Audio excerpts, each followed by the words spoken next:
Today on Outside the Box Reviews, we're back with another Giant Monsters Monday, and today we're looking at the Takara Microman KM-01 figure, the Kingurumicroman. And this is a line from Japan that I guess consists of a lot of little figures. This guy is maybe about 3 3/4 inches tall. And they have some that are just general pop culture or their own creation figures. I think they have like a Predator and maybe some Gundams or something similar, some kind of mechs. But there is also a whole subline of it that are the Micromen that could get into little rubberized suits to be different kaiju. I first encountered this style figure at a comic shop about 10 years ago, and I thought it was just supposed to be a representation for how the actor fits into the costume, but I found out it's its whole little line of figures. So definitely a unique Godzilla piece. So let's take a closer look at it. The Microman himself comes with a little display stand, micro-size action figure series, Microman since 1974. And we have kind of a little Da Vinci-esque picture of the Microman body. And we have two little pegs on the base. This little one on the left here actually fits in the foot of the figure. So one on the right, I'm not really sure what it's for. There's nowhere on the figure it plugs into, and even with Godzilla, he doesn't have any peg holes that would use that. But still, nice that he comes with a display stand. I do wish Godzilla himself could use it. One really nice piece to the figure is he comes with a whole array of different hands. So you can see here we have sets of both fists, pistol grip hand, an open hand, a flat like karate chop kind of hand, and then a gripping hand. And they all plug into this nice little caddy so you don't have to worry about losing them, and they just peg out and you could do whatever you want with them. The only downside to this is that in order to accommodate the Godzilla hands, you have to remove the hands off of Microman himself as well. And it would have been really cool if we would have had an extra row on here to put the figure's hands on when he's in Godzilla mode. The figure himself is actually fairly blank. He comes in this translucent yellow with purple and the chromed head, and then some of these extra colorations on here are actually decals that you have to apply, which I haven't done since when I was a kid and figures came with decals you had to apply yourself, so it was kind of an interesting experience trying to do that all over again. The head does look like a human head, but it's all chromed out, and he just has a muscular build and a pretty standard 3 3/4 inch style body, and it is very highly articulated. You have a ball joint at the head, you can go up and down, side to side very easily. You have a disc hinge at the upper torso, you have a ball joint at the hips, double ball joint shoulders, so they move up in the shoulder and also at the arm itself, giving you a great range. Bicep swivel, double jointed elbow, rotate at the wrist as well as bend in and out. Legs that are also on a ball joint, so they can go forward, back, out to the side very easily. Swivel cut up at the upper leg, double jointed knee, and then a disc hinge and ball joint down at the foot, giving you a phenomenal range of motion. So this makes a pretty cool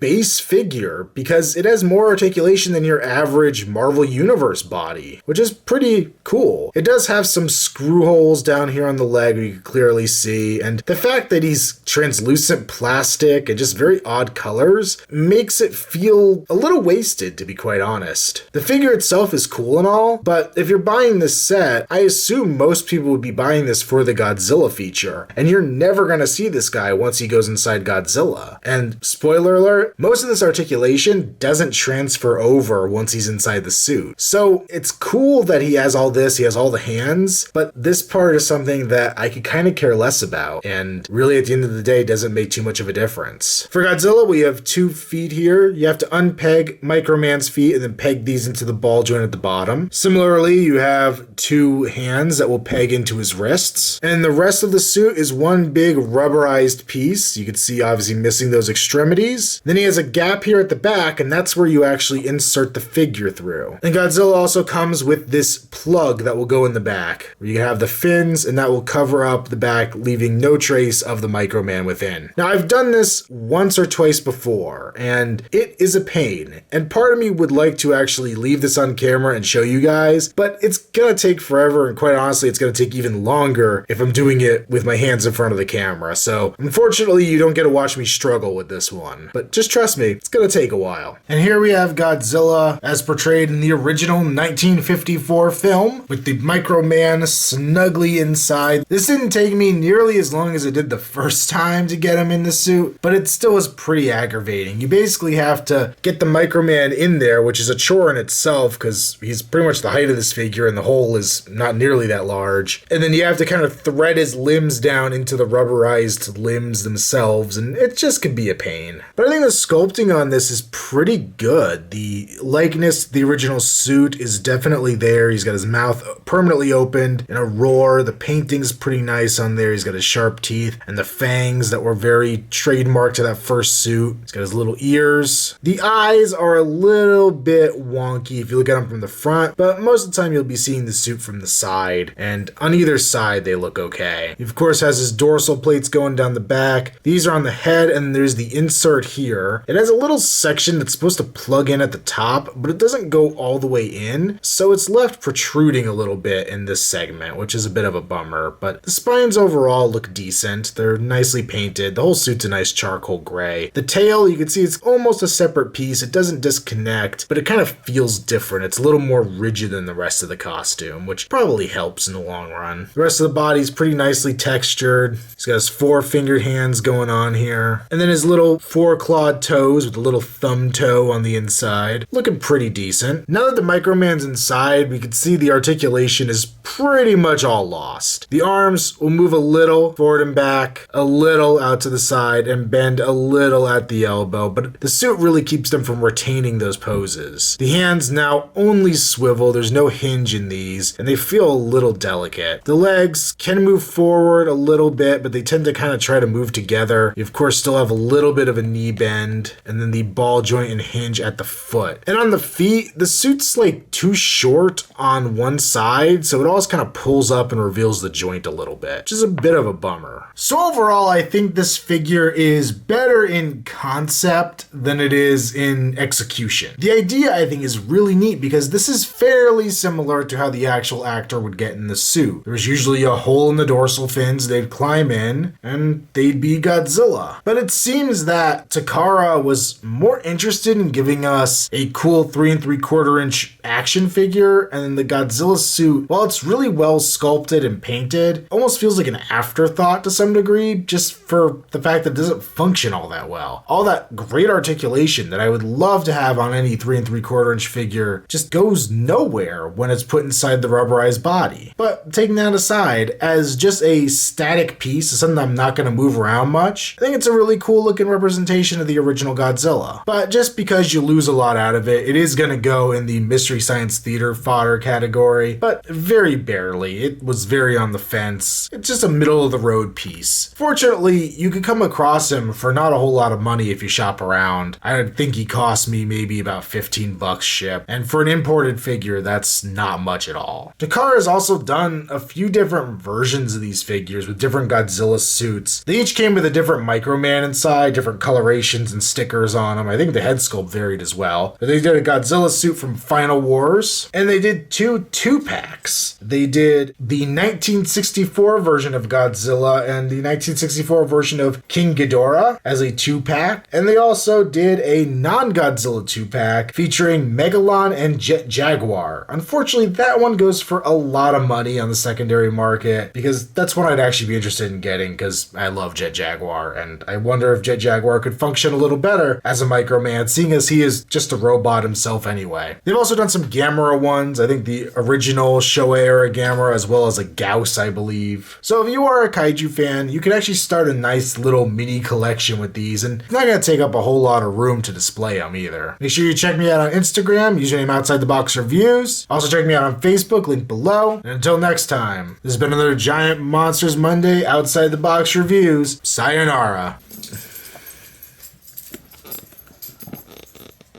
Will you jingle a little less, please?